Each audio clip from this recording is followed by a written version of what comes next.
സംഘടനയിലേക്കുള്ള പത്രിക തള്ളിയതിനെ ന്യായീകരിച്ചുള്ള വിജയ് ബാബുവിന്റെ പോസ്റ്റിന് സാന്ദ്ര തോമസിന്റെ മറുപടി. ചിലരുടെ കുതന്ത്രങ്ങൾ മറനീക്കി പുറത്തുവരുന്നു. നിയമപരമായി തന്റെ വാദങ്ങളെ ഖണ്ഡിക്കുന്ന ഒന്നും വിജയ് ബാബുവിന്റെ പോസ്റ്റിലില്ല.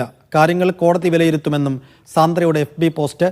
സാന്ദ്രയ്ക്ക് ഫ്രൈഡേ ഫിലിം ഹൗസിന്റെ ബാനർ ഉപയോഗിച്ച് തെരഞ്ഞെടുപ്പിൽ മത്സരിക്കാനാവില്ല എന്നായിരുന്നു വിജയ് ബാബുവിന്റെ പ്രതികരണം.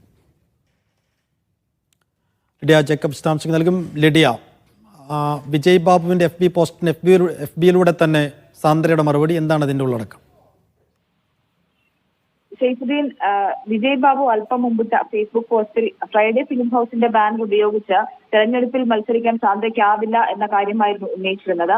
അതിനെതിരെയാണ് ഫേസ്ബുക്കിൽ തന്നെ മറുപടിയുമായി സാന്ദ്ര എത്തിയത്. അതായത് അതിൽ പ്രധാനമായും പറയുന്ന കാര്യങ്ങൾ എന്ന് പറയുന്നത്, ഈ 2016 വരെ ഫ്രൈഡേ ഫിലിം ഹൗസിന്റെ മാനേജിംഗ് പാർട്ണറായിരുന്നു താനെന്നുള്ള കാര്യം വിജയ് ബാബു സമ്മതിച്ചിരിക്കുന്നു.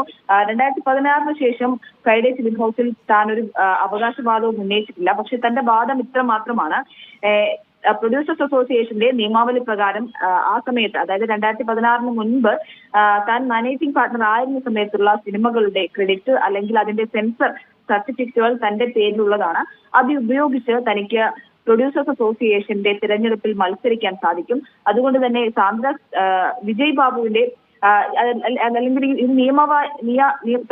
പ്രൊഡ്യൂസേഴ്സ് അസോസിയേഷന്റെ നിയമാവലി ഖണ്ഡിക്കുന്ന അല്ലെങ്കിൽ തന്റെ വാദങ്ങളെ ഖണ്ഡിക്കുന്ന ഒന്നും തന്നെ വിജയ് ബാബുവിന്റെ പോസ്റ്റിൽ ഇല്ല. ഇതുള്ളത് ഒരു കുതന്ത്രങ്ങളാണ്. ഈ പ്രൊഡ്യൂസേഴ്സ് അസോസിയേഷന്റെ അടക്കമുള്ള കുതന്ത്രങ്ങൾ മറനീക്കി പുറത്തുവരിക മാത്രമാണ് ചെയ്യുന്നത് എന്നാണ് സാന്ദ്ര തോമസ് പറയുന്നത്. ഇത് കോടതി വിലയിരുത്തട്ടെ, എന്നിട്ട് കോടതി തീരുമാനിക്കട്ടെ എന്താണ് നടപടി എന്നുള്ളത് കോടതി തീരുമാനിക്കട്ടെ എന്നുള്ളതുമാണ് സാന്ദ്ര തോമസ് ഫേസ്ബുക്ക് പോസ്റ്റിൽ വ്യക്തമാക്കുന്നത്. ശരി ലിഡിയ.